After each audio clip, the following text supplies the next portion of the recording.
Clip number 440۔ اس clip میں آپ سورہ توبہ کی آیت نمبر 45 سے 47 تک کی تلاوت، ترجمہ، تفسیر قرآن صراط الجنان سماعت فرمائیں گے۔ بسم اللہ الرحمن الرحیم۔ ترجمہ، اللہ کے نام سے شروع جو نہایت مہربان رحمت والا ہے۔ انما يستأذنك الذين لا يؤمنون بالله واليوم الآخر وارتابت قلوبهم فهم في ريبهم يترددون۔ ترجمہ، آپ سے چھٹی وہی لوگ مانگتے ہیں جو اللہ اور قیامت پر ایمان نہیں رکھتے اور ان کے دل شک میں پڑے ہوئے ہیں، تو وہ اپنے شک میں حیران پریشان ہیں۔ انما يستأذنك، آپ سے چھٹی وہی لوگ مانگتے ہیں، یعنی جہاد کے موقع پر بہانہ بنا کر رہ جانے کی اجازت مانگنا منافقین کی علامت ہے۔ نبی کریم صلی اللہ تعالیٰ علیہ وسلم پر ایمان نہ لانا اللہ تعالیٰ کا انکار ہے۔ اس آیت سے معلوم ہوا کہ حضور اکرم علیہ الصلوۃ والسلام پر ایمان نہ لانا در حقیقت رب تعالیٰ کا انکار ہے، کیونکہ منافق اللہ عز و جل کو تو مانتے تھے، حضور انور صلی اللہ تعالیٰ علیہ وسلم کے منکر تھے، مگر ارشاد ہوا کہ وہ اللہ پر ایمان نہیں رکھتے۔ وارتابت قلوبهم، اور ان کے دل شک میں پڑے ہوئے ہیں، اس طرح کہ اسلام کی حقانیت اور کفر کے بطلان پر انہیں یقین نہیں اور نہ اس کے عکس کا یقین ہے۔ اگر مسلمانوں کو فتح ہوئی تو بولے کہ شاید اسلام برحق ہے، اور اگر کفار کو فتح ہو گئی تو بولے کہ شاید یہ لوگ برحق ہیں، ورنہ انہیں فتح کیوں ہوتی؟ یا یہ مطلب ہے کہ انہیں اللہ رسول کے وعدوں پر یقین نہیں اور رسول کریم صلی اللہ تعالیٰ علیہ وسلم کی خبروں پر اطمینان نہیں۔ ایمان تو نام ہی اس چیز کا ہے کہ رسول اللہ صلی اللہ تعالیٰ علیہ وسلم کی ہر خبر میں ان کی تصدیق کی جائے۔ تردد تصدیق کے ساتھ کیسے جمع ہو سکتا ہے؟ وَلَوْ أَرَادُوا الْخُرُوجَ لَأَعَدُّوا لَهُ عُدَّةً وَلَكِنْ كَرِهَ اللَّهُ بِعَاثَهُمْ فَثَبَّطَهُمْ وَقِيلَ اقْعُدُوا مَعَ الْقَاعِدِينَ۔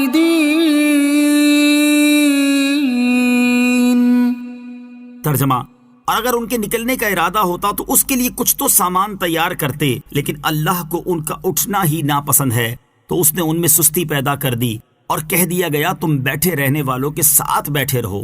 وَلَوْ أَرَادُوا الْخُرُوجَ، اور اگر ان کا نکلنے کا ارادہ ہوتا، یعنی منافق ظاہر تو یہ کرتے ہیں کہ ہم غزوہ تبوک میں جانے کو تیار تھے، لیکن اچانک بیماری، لاچاری یا کسی مجبوری کی وجہ سے رک گئے۔ یہ جھوٹے ہیں کیونکہ انہوں نے سفر جہاد کی پہلے سے کوئی تیاری ہی نہیں کی۔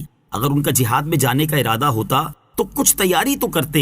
بہت سی چیزوں کا اعتبار قرائن سے بھی ہوتا ہے۔ اللہ عز و جل کا علم تو یقیناً قطعی ہے، لیکن ہمارے لیے اس میں ایک نقطہ یہ ہے کہ بہت سی چیزوں کا اعتبار قرائن سے بھی کیا جاتا ہے۔ جیسے یہاں منافقین کا جہاد کے لیے کوئی تیاری نہ کرنا اس بات کا قرینہ ہے کہ انہوں نے جہاد کا ارادہ ہی نہیں کیا تھا۔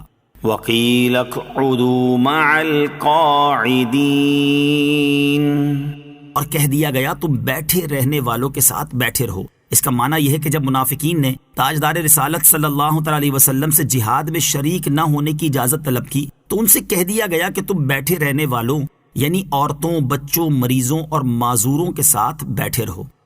لَوْ خَرَجُوا فِيكُمْ مَا زَادُوكُمْ إِلَّا خَبَالًا وَلَأَوْضَعُوا خِلَالَكُمْ يَبْغُونَكُمُ الْفِتْنَةَ وَفِيكُمْ سَمَّاعُونَ لَهُمْ وَاللَّهُ عَلِيمٌ بِالظَّالِمِينَ۔ ترجمہ، اگر وہ تمہارے ساتھ نکلتے تو یہ تمہارے نقصان میں اضافہ ہی کرتے اور تمہارے درمیان فتنہ انگیزی کرنے کے لیے دوڑتے پھرتے، اور تمہارے اندر ان کے جاسوس موجود ہیں اور اللہ ظالموں کو خوب جانتا ہے۔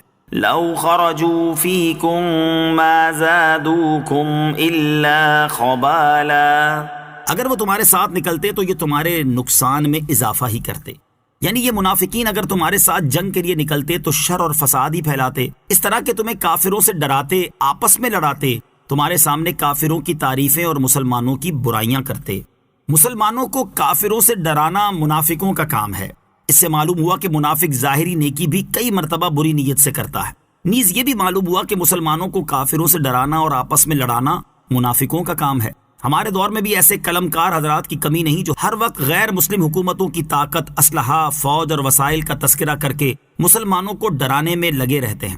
وَفِيكُمْ سَمَّاعُونَ لَهُمْ، اور تمہارے اندر ان کے جاسوس موجود ہیں۔ اس آیت کا ایک معنی یہ ہے کہ تمہارے اندر ان کے جاسوس موجود ہیں جو تمہاری باتیں اور تمہارے راز کفار تک پہنچاتے ہیں، اور ایک معنی یہ ہے کہ تم میں سے بعض ایسے ضعیف الاعتقاد ہے کہ جب منافقین مختلف قسم کے شبہات ظاہر کرتے ہیں تو وہ انہیں قبول